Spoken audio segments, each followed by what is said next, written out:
za ku yi ashhadu alla ilaha illallahu wa ashhadu anna muhammadan rasulullahi.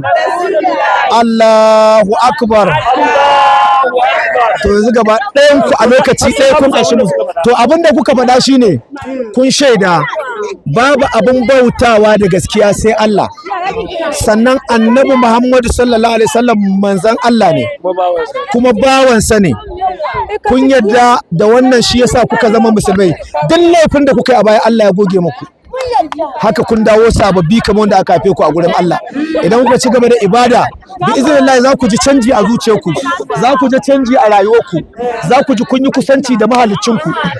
Yanzu idan kuka duba wannan abin ai akwai wanda ya shi, rigar da kuke sa akwai wanda ya yi ta, to don haka mutum ma akwai wanda ya shi. Allah subhanahu wata'ala kenan, wanda ya halicce mu, ya halicci dutse, ya halicci bishiya, ya halicci dodo, ya halicci kowa da kowa. To shi kadai ne abin bauta mawa, wanda muke ya kamata mu ji tsoron shi mu bauta mashi.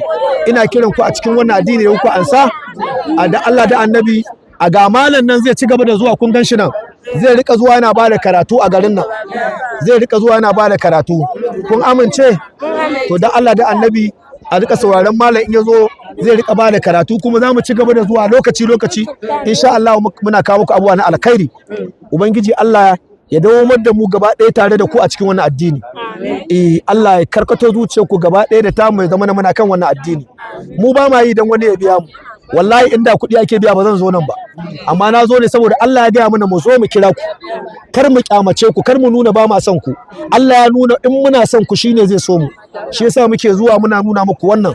Allah ne ya ba mu wannan umarni a cikin littafinsa. So muna muku murna da shigowa na addinin musulunci. Assalamu alaikum warahmatullahi.